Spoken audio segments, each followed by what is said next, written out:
Hoy vamos a ver la bomba atómica y la rendición del Japón.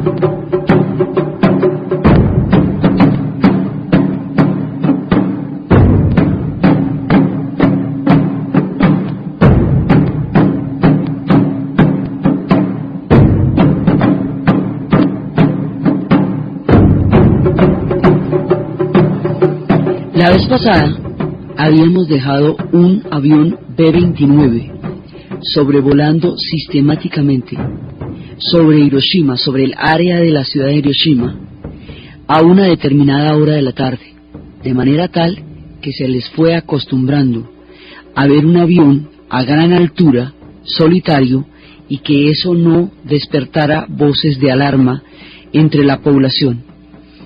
Ahí habíamos quedado.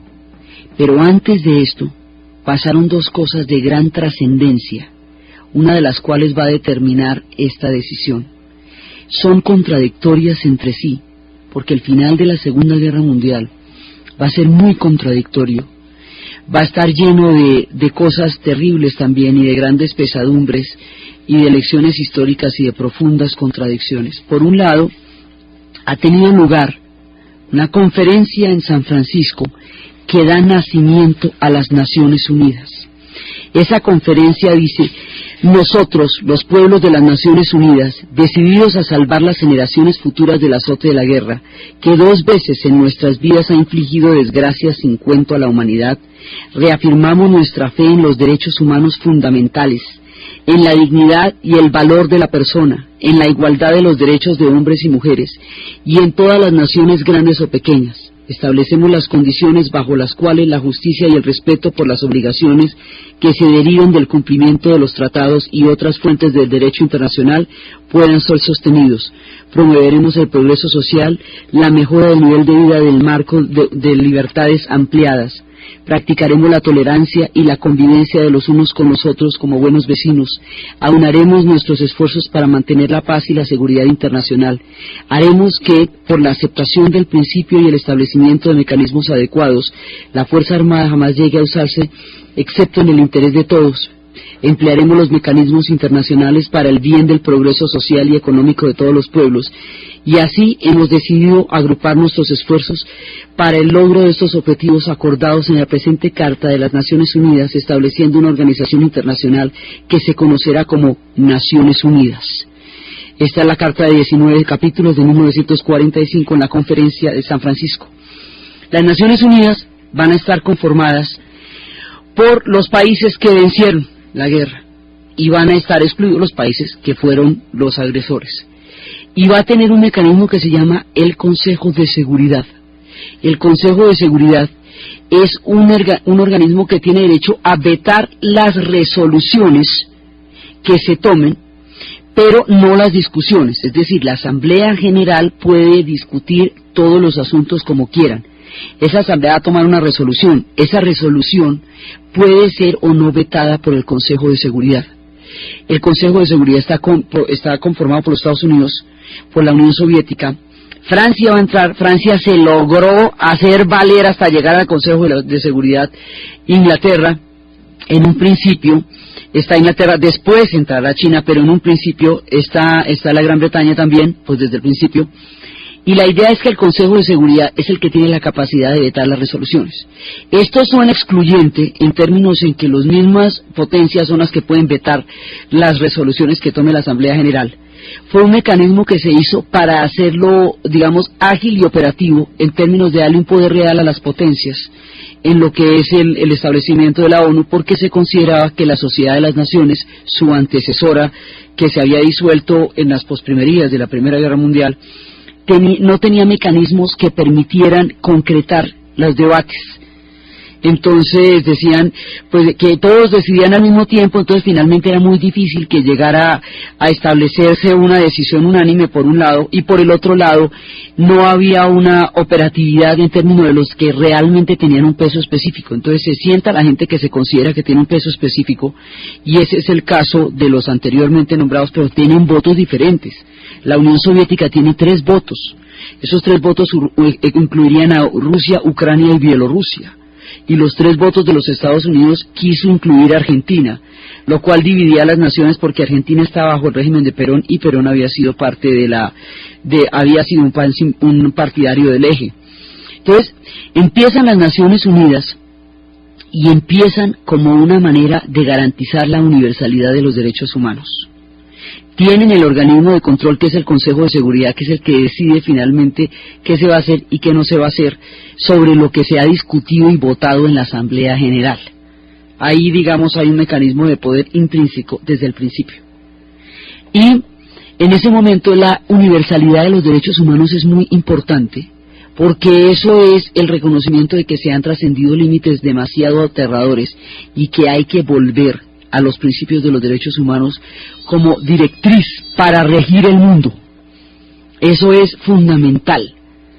Entonces, en ese momento se toma la decisión que es el sueño de Roosevelt y que fue lo que él decidió dejar como herencia para que hubiera organismos, instancias de consulta y evitar que los fantasmas de la guerra, como dice la misma carta, la carta dice que es precisamente decididos a salvar a las generaciones futuras del azote de la guerra, van a tratar de encontrar un mecanismo de consulta y de intermediación para evitar que las guerras se expandan.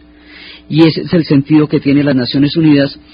Y han pasado 60 años, muchas cosas, mucha agua bajo el puente, pero el sentido fundamental es universalizar los derechos humanos, garantizar mecanismos de intermediación internacional y capacidades de decisiones que puedan mediar en los momentos y tomar resoluciones sobre los países que en un momento dado puedan agredir a otros. Ese es el objetivo fundamental.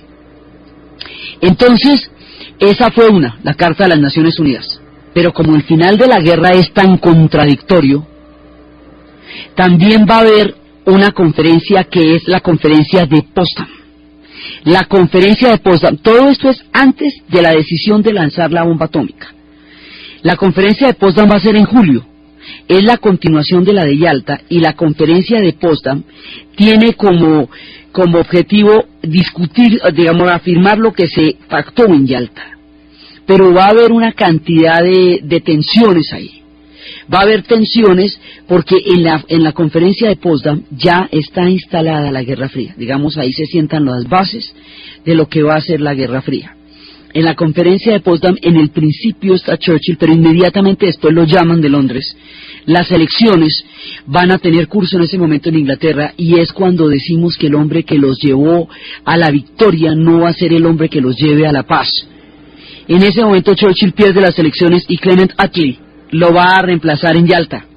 Roosevelt ha muerto. Truman, un sureño de Missouri, va a ser como vicepresidente el que reemplace a Roosevelt, y Stalin va a estar con un par de desconocidos.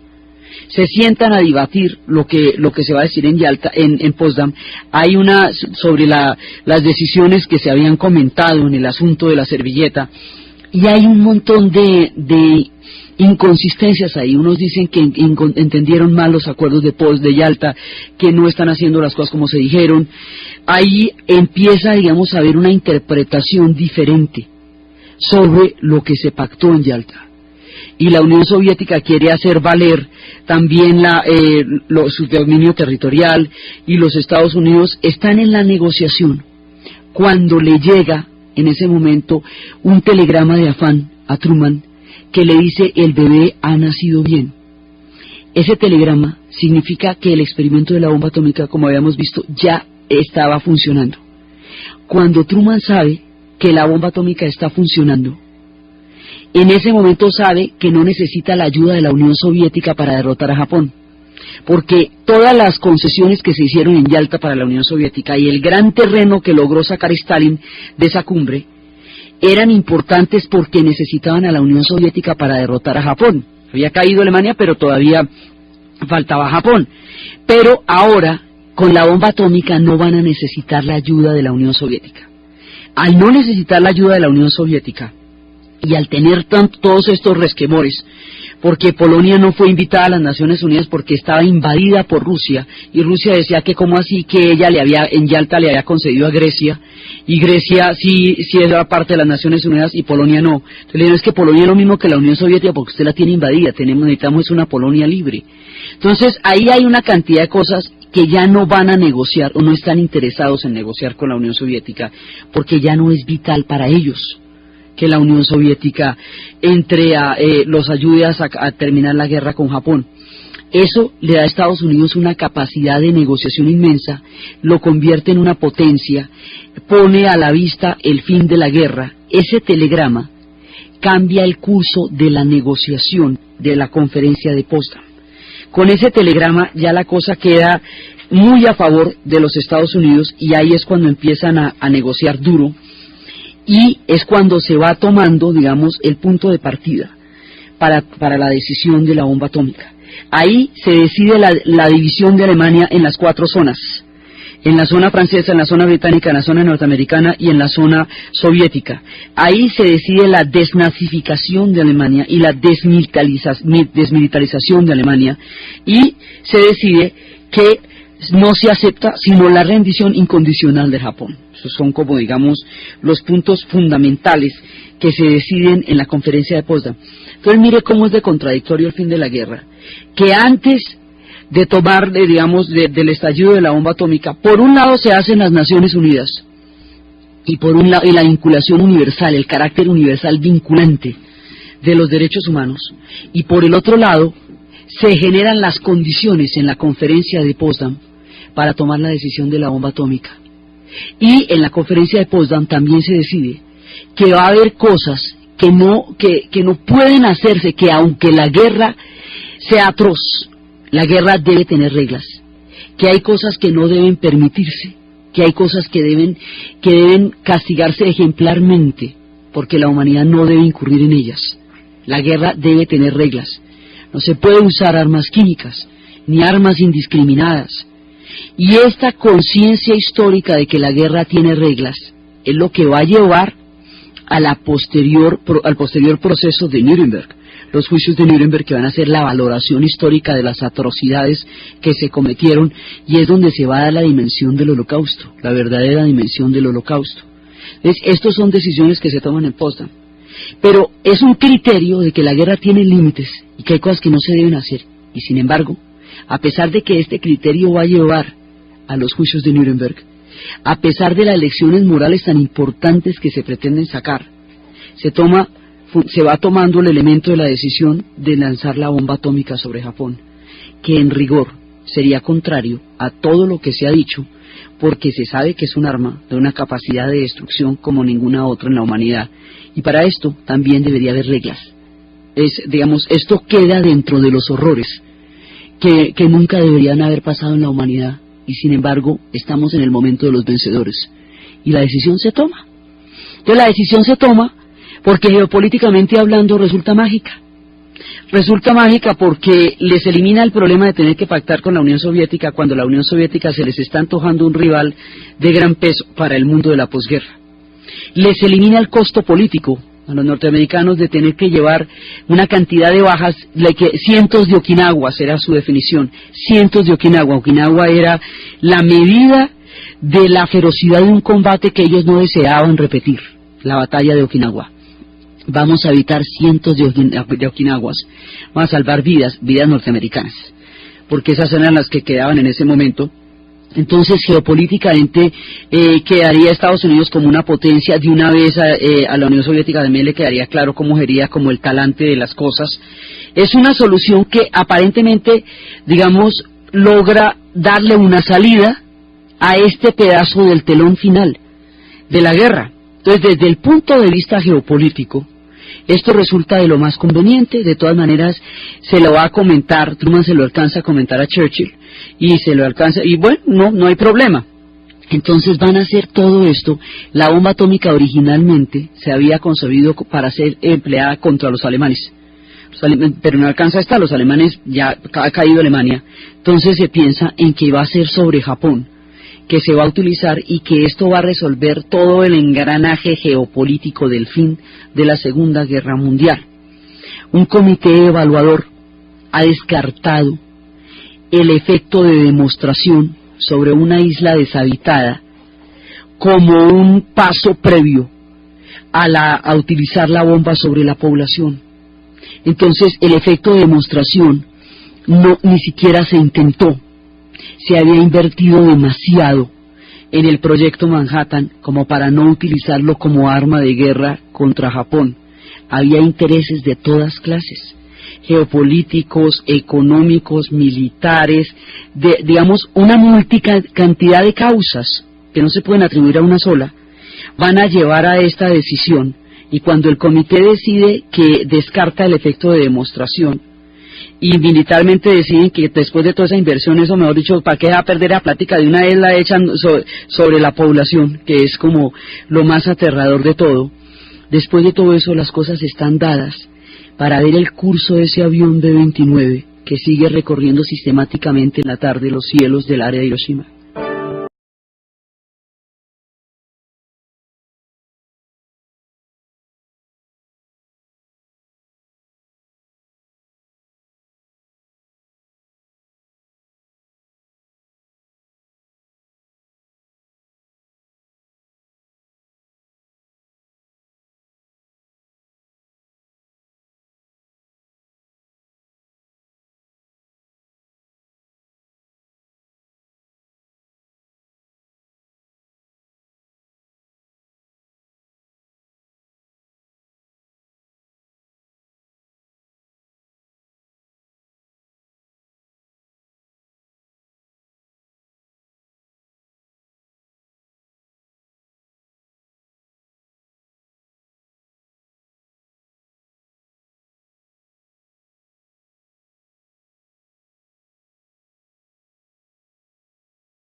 Pero una cosa es la geopolítica, los intereses, la multicantidad de causas, que esto, que lo otro, que mire que esto es la solución, que con eso se va a rendir Japón, que con eso se ahorran la cantidad de vidas, que eso nos elimina el problema con los soviéticos. Todos esos elementos están en juego. Pero una cosa es la geopolítica y otra cosa es la humanidad. Una cosa son las grandes decisiones sobre las mesas, y otra lo que le va a pasar a la gente a partir de las grandes decisiones. Y eso no lo cambia la retórica de la guerra. Entonces, había una propuesta de 3 ciudades, pues eran Hiroshima, Kokura, Niigata o Nagasaki, según el momento meteorológico en que estuviera. O sea, a última hora se decía más o menos cuál era la ciudad. Y empieza a sobrevolar el B-29. El avión que echaría la bomba, como todos, pues había muchos B-29, el piloto decide ponerle el nombre de la mamá suya para que se recordara de ahí en adelante con un nombre específico y no solamente un B-29. El nombre de la mamá del piloto, como dicen en los libros de álgebra, el nombre de la mamá del piloto es Enola Gay, por eso se llama así. Entonces, en ese momento está sobrevolando el avión y le dan la indicación de que el objetivo va a ser la ciudad de Hiroshima. A las 8:15, a una hora inusual, porque el avión normalmente sobrevolaba por las tardes. A las 8:15, los habitantes de Hiroshima, que se han levantado en la mañana, están haciendo los desayunos, están empezando las labores del día, ven el avión que todos los días habían visto, a una hora inusual, eso sí, porque pues era más temprano, y de pronto cae la bomba, lanzan la bomba, son las 8:15 de la mañana del 6 de agosto de 1945, y cae la bomba. Esto tiene 3 ondas explosivas, la última de las cuales es radioactiva. Entonces hay una onda incendiaria, hay una onda explosiva y hay una onda radioactiva. Entonces cae la bomba, ellos alcanzan, se les dice que tienen que hacer el giro, ponerse las gafas oscuras porque el resplandor va a ser muy grande, se ponen las gafas oscuras, hacen el giro, miran a ver que la bomba haya caído, la bomba estalla en el aire, no va a estallar en la tierra, estalla en el aire, inmediatamente porque es en contacto con el átomo. Esto no es un problema de gravedad. Esta bomba lo que hace es generar una reacción en cadena sobre los átomos, y como todos estamos compuestos de átomos, Entonces lo que va a hacer es bombardear lo que nosotros somos en sí mismos, todos estamos hechos de átomos. Entonces esto bombardea los átomos, por eso estalla en el aire.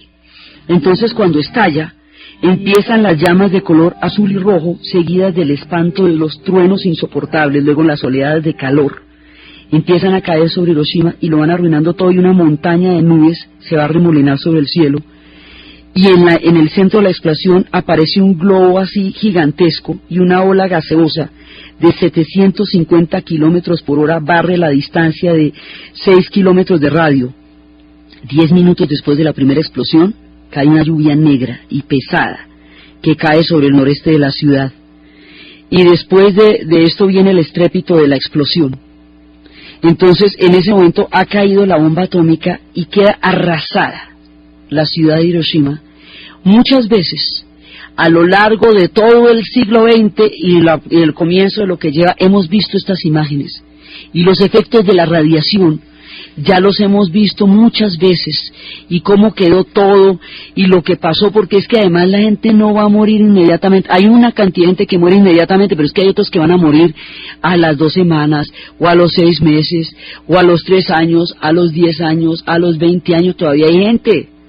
Es, digamos, todo lo que la gente va a morir en unos tiempos largos. Unos mueren inmediatamente, pero otros van a morir después. Entonces hay gente que empieza a presentar toda clase de heridas y de pus y todo eso, y van a morir, pero hay otros que no les duele nada, y a las 2 o 3 semanas mueren así nomás, van a morir. Ese es el momento en que se desata la destrucción más grande que la humanidad conozca sobre la ciudad de Hiroshima. Y esto va a ser más allá de lo que la imaginación humana puede tolerar o puede imaginar. Y los niños están con las pupilas llenas de vidrios también por las explosiones, y además esto va a afectar a los genes, ¿no? Las siguientes generaciones quedan afectadas, la gente queda ciega, la mayoría de la gente queda ciega, las sombras quedan pintadas sobre los hierros retorcidos, quedan fundidas contra las paredes. Hay gente que quedó fundida en el asfalto, y quedaron las siluetas de los seres humanos fundidos sobre las calles. Las descripciones son aterradoras, pero como en todas estas cosas, la poesía es la que nos puede dar muchas veces el tono del horror. Hay un poema que se llama El caballo ciego. Los que aún tenían ojos en Hiroshima vieron el caballo ciego, las ancas chamuscadas, la cola quemada, sin crines, correr abandonado por las ruinas de la ciudad. Ni la muerte osaba montar en él. Y hay un poema de Vinícius de Moraes que se llama La rosa de Hiroshima, y dice: piensen en las criaturas mudas telepáticas, piensen en las niñas ciegas inexactas, piensen en las mujeres rotas, alteradas, piensen en las heridas como rosas cálidas, pero no se olviden de la rosa de rosas, de la rosa de Hiroshima, la rosa hereditaria, la rosa radioactiva, estúpida e inválida, la rosa con cirrosis, la antirrosa atómica, sin color, sin perfume, sin rosa, sin nada. Es el poema de Vinícius de Moraes sobre la bomba atómica. Y cae esta bomba, el horror está, además aquí hay filmaciones, el Enola Gay y los aviones tienen todo un material fílmico para registrar la bomba.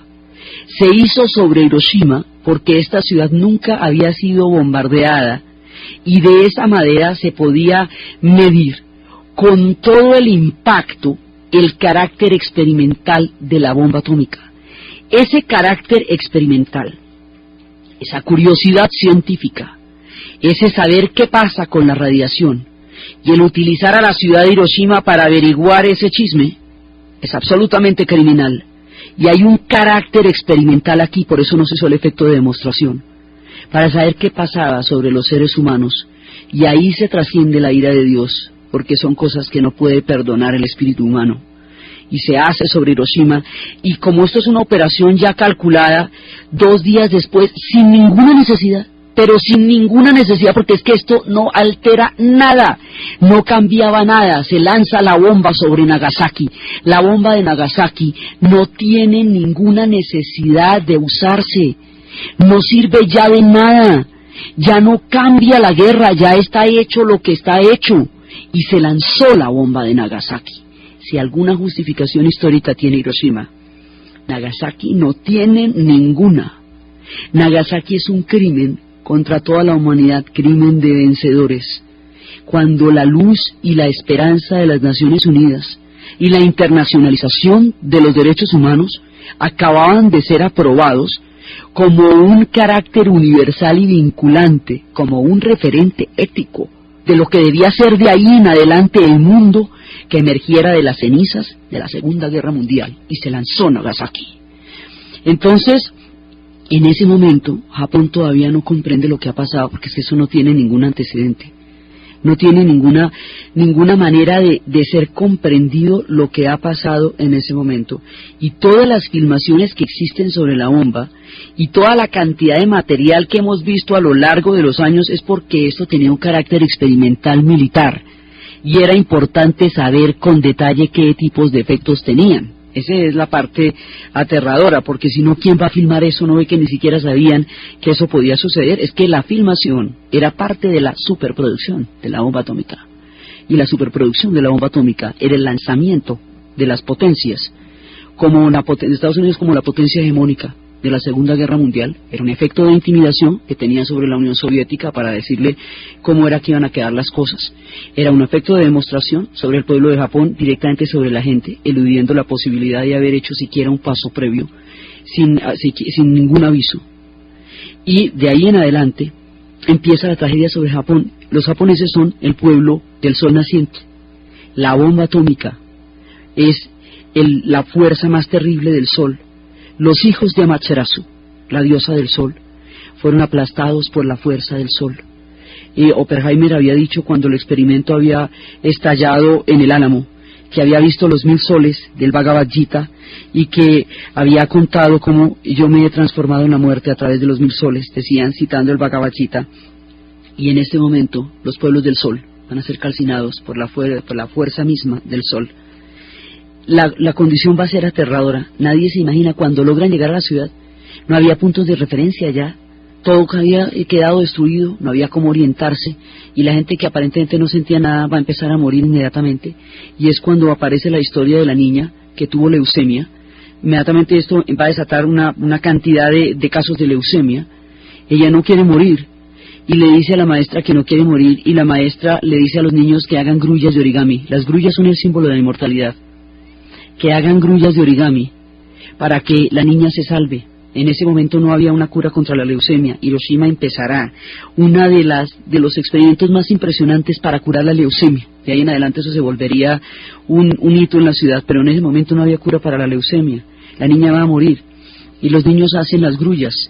Esa niña, hay una estatua de esa niña en la plaza de Hiroshima, en la Plaza de la Paz, y los niños de todas partes del Japón hacen pajaritos, grullas de origami, y las mandan para Hiroshima, para rozarle al cielo que nunca más nada así vuelva a pasar. Entonces, cuando suceden las 2 bombas atómicas sobre Japón, en ese momento ya no hay condiciones que pactar. Entonces dicen, mire, lo único que podemos pactar aquí es que no toquen el carácter divino del emperador. Ese es como lo único que se me ocurre. Entonces está el alto mando debatiendo, el alto mando japonés, debatiendo qué es lo que van a hacer al respecto. La gente que había sobrevivido, todos los de la bomba se llamaba Iwakusha, que son los sobrevivientes del infierno, los miles de sobrevivientes, toda la gente que quedó completamente aterrorizada por la bomba atómica, y el alto mando japonés está discutiendo qué se va a hacer. Entonces unos dicen, bueno, por lo menos el carácter divino del emperador. Y hay un momento en que, como nadie sabe cómo qué hacer, el ministro Suzuki lanza un grito, dice, propongo que nos dirijamos al guía imperial. Era un mortal que tenía la audacia de dirigirse al emperador. Ese emperador es un dios. Estamos hablando del Tenno, de la religión shintoísta, que tiene un culto a la naturaleza y que tiene un culto al emperador. Entonces, estamos hablando de este dios. Y un mortal, que es del alto mando japonés, le pregunta qué debemos hacer. Le pregunta al emperador. El emperador simplemente se voltea y le dice con una voz completamente lenta, le contesta al dios emperador Hirohito a Suzuki, comandante del alto mando japonés, hay que soportar lo insoportable. Con eso se dice que toca rendirse. Y en ese momento empieza lo que va a ser la rendición del Japón. Y la rendición del Japón es que se va a decir por la radio, el emperador va a hablar por la radio. Es la primera vez que se escucha la voz de un dios hablando por la radio.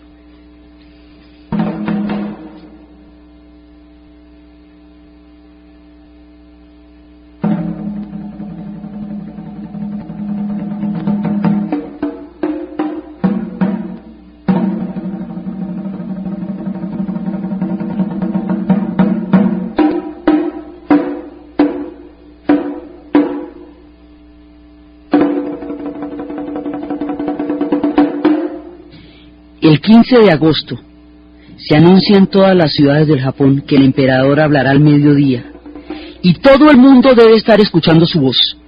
Los trenes se detuvieron, los niños no fueron al colegio, los obreros abandonaron las fábricas, los campesinos los huertos, los altavoces estaban instalados en medio de las ruinas, porque ya Japón estaba destruido totalmente. O sea, en Tokio habían muerto 700.000 personas, los bombardeos sobre Japón habían aniquilado por completo el país. Entonces los altavoces se hacían en medio de las ruinas, traían la voz del Hijo del Cielo, de los pueblos del sol naciente.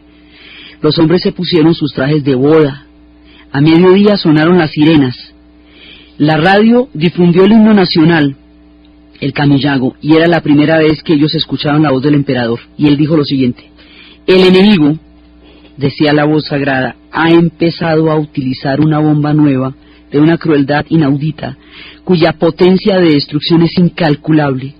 Si continuáramos la lucha, esta nos daría por resultado no solo la destrucción de la nación japonesa, sino que conlleva la extinción total de la civilización humana. Por eso, hemos ordenado la aceptación. Y todo el Japón lloraba. Con estas palabras se rinde el Japón. Entonces la gente, con este código de honor que hemos dicho que tienen los japoneses, con esta idea de la muerte que tienen los japoneses, pues empieza una ola de suicidios colectivos. Entonces se van 200 personas al templo del emperador y se hacen el harakiri. Los adolescentes piden respetuosamente permiso a sus padres para suicidarse, algunos de ellos. Los oficiales piden permiso respetuoso ante sus superiores para suicidarse, y empieza la gente a suicidarse. Y de pronto, pero aquí hay una diferencia fundamental con el Tercer Reich y con Hitler, con la persona de Hitler. Y es que en este momento, el emperador, el Tenno, el dios, le dice a los japoneses, después de la ola de suicidios colectivos que siguieron a la aceptación, a la informe de la rendición, le dice que la vida de los japoneses es sagrada, y que la vida le pertenece al Tenno, y que el Tenno ordena vivir. El Tenno ha ordenado la vida. Ningún japonés se puede matar de aquí en adelante, porque su vida no es suya, sino del emperador. Ellos son pueblos shintoístas, y es alrededor de la figura del Tenno que se justifica su existencia. La familia imperial japonesa, su descendencia y su linaje ha estado durante 2500 años en el trono. A veces ha tenido más poder, a veces menos, pero simbólicamente hablando, ellos son la unidad del Japón. Ellos son los descendientes de los dioses creadores, de Izamani y de Isagani. Ellos son los descendientes de Amaterasu, la diosa del sol. Ellos son la fuerza del Tenno. El Tenno ha ordenado que Japón viva, Japón vivirá, y ha ordenado que soporten lo insoportable. Y en eso se diferencia fundamentalmente de Hitler, que frente a la caída le ordenaba al pueblo alemán que se enterrara con él, y decía que si no había Tercer Reich no debería haber Alemania. No, aquí tiene que haber Japón, tiene que haberlo. Y si el Tenno no hubiera ordenado la vida, probablemente los japoneses como raza y como pueblo se hubieran extinguido completamente de la tierra, por su concepto del honor y de la muerte. Pero el emperador dice, hay que vivir. Entonces no hay más remedio que seguir viviendo. Más adelante veremos que el drama de reconstrucción del Japón no va a ser qué van a comer, ni cómo van a sobrevivir después de la guerra, no. El drama del Japón después de la bomba atómica es para qué levantarse por la mañana. ¿Qué razón existe ahora para vivir? Después de que han vivido lo que han visto, después de la bomba atómica, ¿qué razón existe para vivir? Más adelante en Hiroshima la alcaldía generará lo que se llama el incentivo de los oficios inútiles, y era poner a toda la gente a hacer origami, y en la noche les compraban la producción del día para que hubiera alguna razón para levantarse, para que hubiera alguna justificación en la tierra para seguir viviendo. Empezaron a tratar de sacar del alma del Japón una razón para vivir. Empezaron a ver si podía volver a florecer, si podría volver a haber verde en el Japón. Y esto, la manera como el alma japonesa va a quedar aterrada por la visión del espanto, es una de las cosas más impresionantes. Los niños de la generación que nacen inmediatamente después no sonreían, porque durante mucho tiempo no vieron los adultos reír, porque durante mucho tiempo no había nada de qué reírse en el Japón. Y la risa, como todas las emociones humanas, también son aprendizajes e imitaciones. Los niños no sonreían en el Japón, y la gente estaba ciega en su mayoría en las zonas donde estalló la bomba atómica, y los demás estaban destruidos en sus casas de papel por todos los bombardeos. Entonces viene la oscuridad, así, la oscuridad más impresionante de todas. Y Japón entra en esta fase, entonces ya no puede negociar nada, o sea que todos los territorios que Japón había conquistado en el Asia, donde se había infligido tantísimo dolor también, esos territorios van a ser devueltos. Esos territorios en China y esos territorios en todos esos países, territorios donde las mujeres fueron prostituidas en una institución que se llamaba Mujeres de Confort, que las llevaban como prostitutas donde quiera que los soldados estaban, mujeres de todo el Asia, todos esos territorios fueron devueltos. Muchas de esas cosas no se han aclarado todavía, de todas las cosas terribles que pasaron en el Asia. Aún faltan historias sobre todas esas épocas.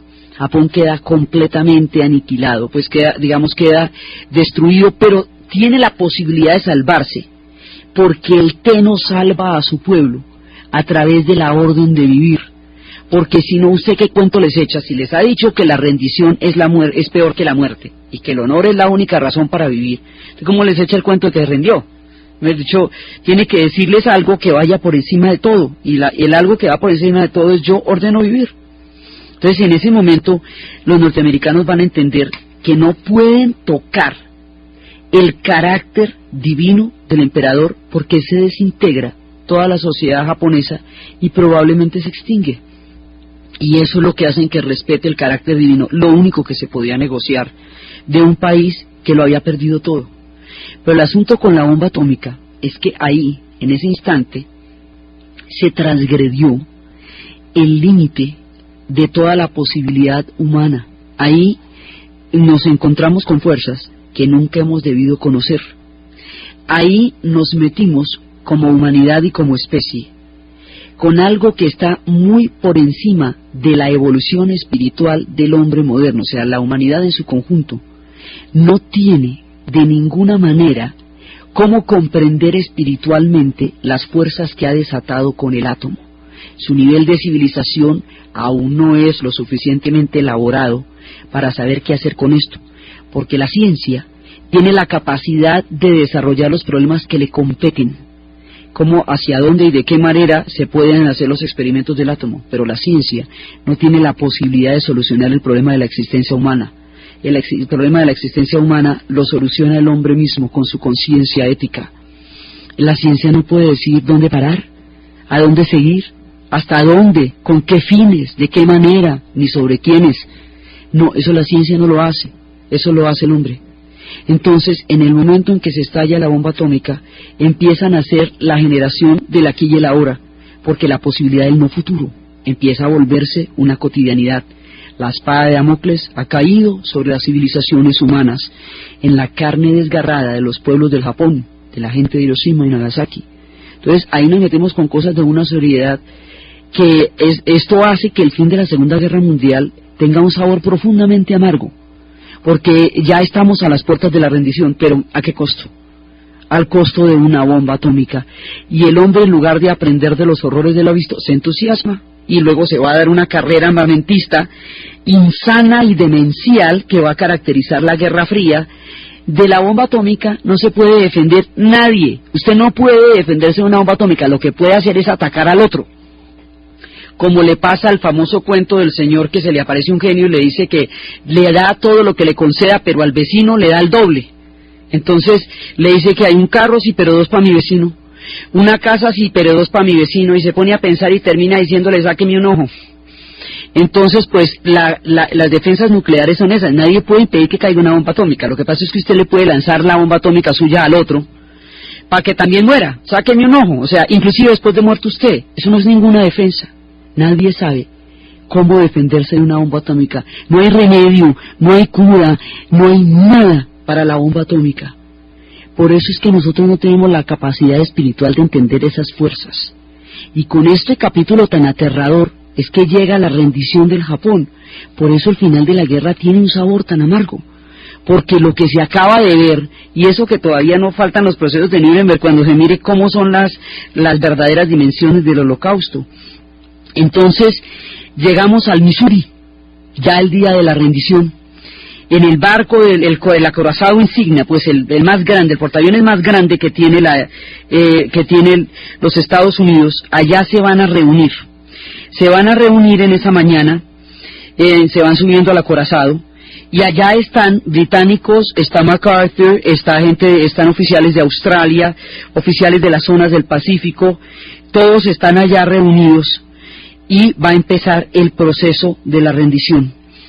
En ese momento MacArthur entra con unas palabras que nadie se había imaginado dadas las condiciones, y dice: nos hemos reunido aquí como representantes de la mayoría de los pueblos de la tierra, animados por el espíritu no por el espíritu de desconfianza y odio, por el contrario, todos nosotros, tanto vencedores como vencidos, debemos esforzarnos por alcanzar aquella elevada dignidad que es la única que puede beneficiar los sagrados fines de que nos disponemos a cumplir, comprometiéndonos todos sin reservas a cumplir fielmente los compromisos que aquí vamos a asumir.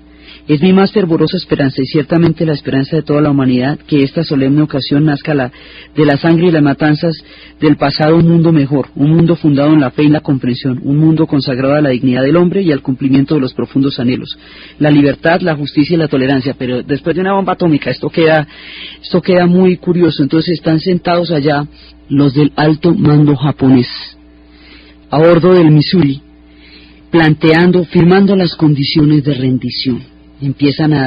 MacArthur saca todos los bolígrafos, le empiezan a dar a todos el acta de rendición, y con esa acta de rendición Japón ha terminado su participación en la guerra. Ahí es cuando ellos empiezan a pensar cómo fue que se metieron en una guerra de estas, de qué manera, o sea, qué los llevó de esa aventura militar a enfrentarse al mundo entero, a una nación con recursos ilimitados, para terminar firmando una rendición incondicional y total a bordo del Missouri, en uno de los momentos más dramáticos de toda la historia de Japón.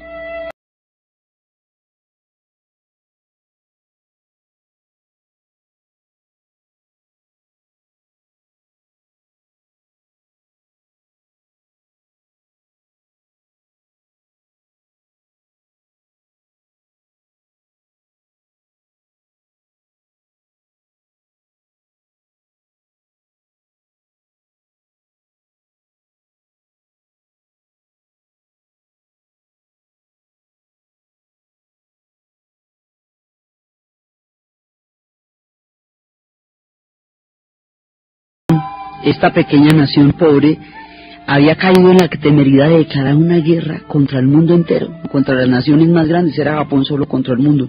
Los japoneses empezaron a preguntarse eso, y empezaron a sentir más adelante que la responsabilidad era haberse metido en una guerra tan terrible.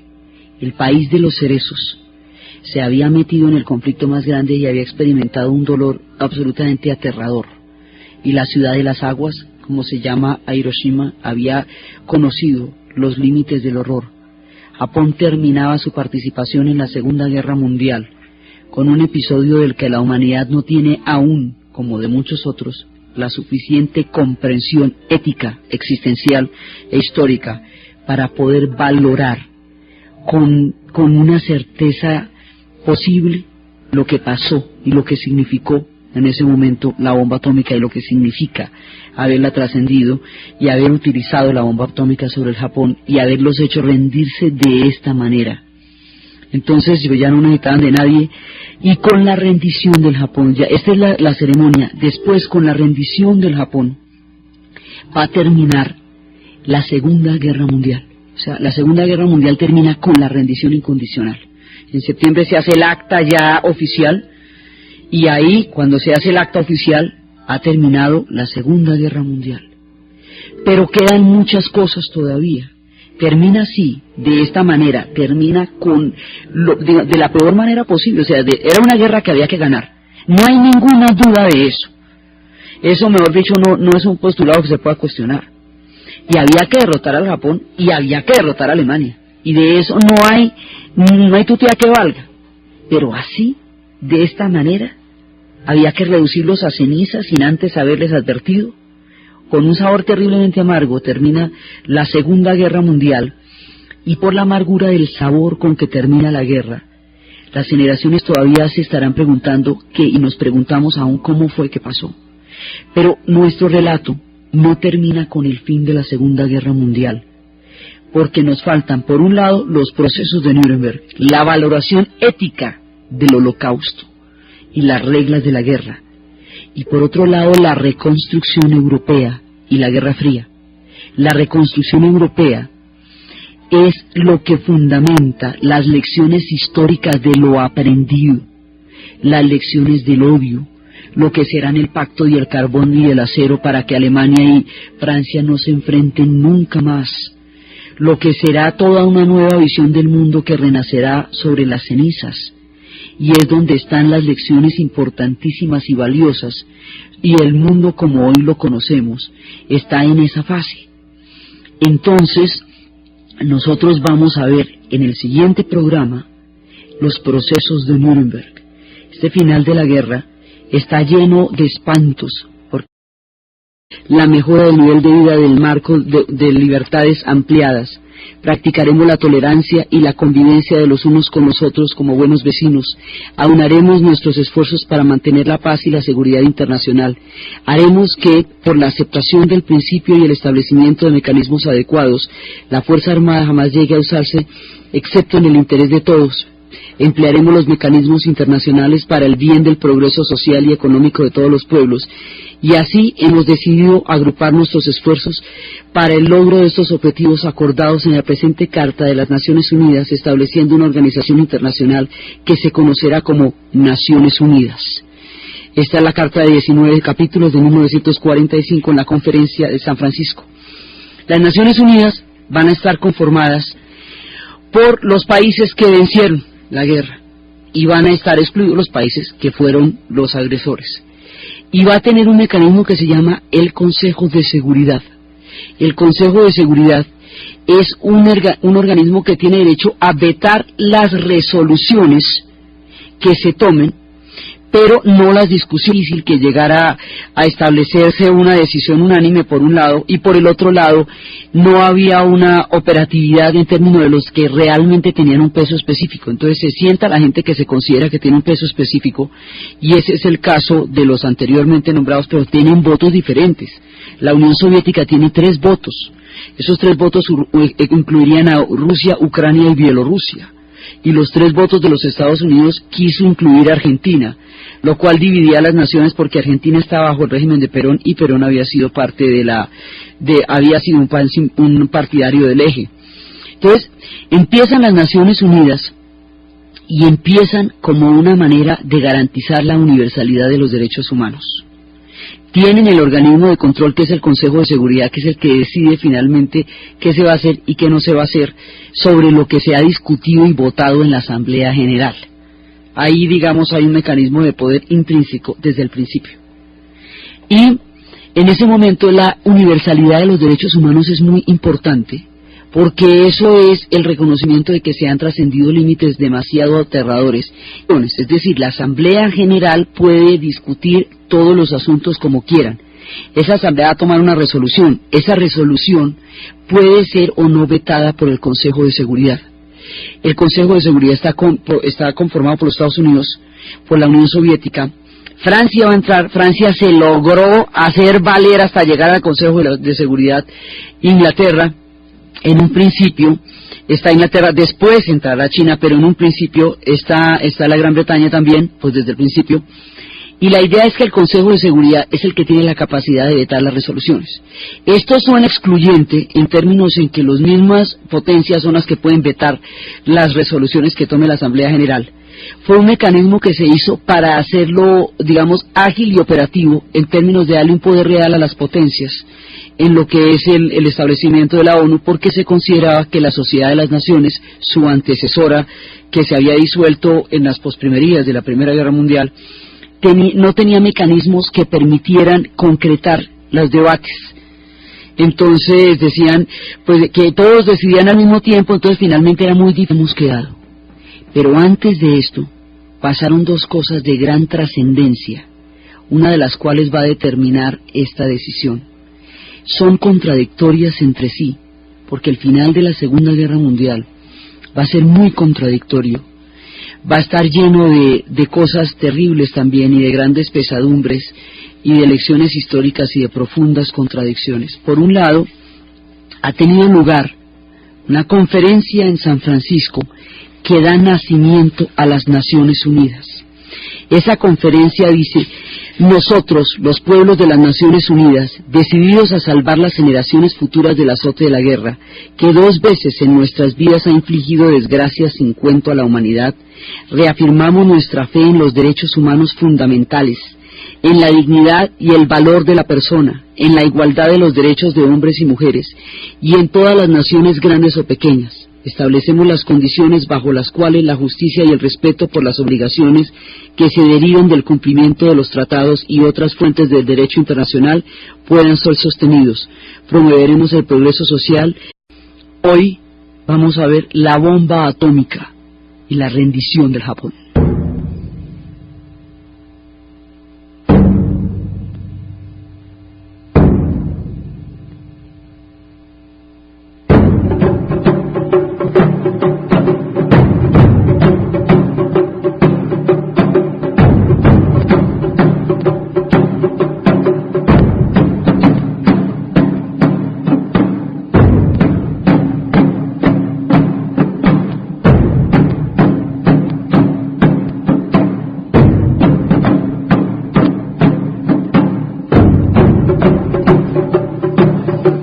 La vez pasada habíamos dejado un avión B-29 sobrevolando sistemáticamente sobre Hiroshima, sobre el área de la ciudad de Hiroshima, a una determinada hora de la tarde, de manera tal que se les fue acostumbrando a ver un avión a gran altura, solitario, y que eso no despertara voces de alarma entre la población.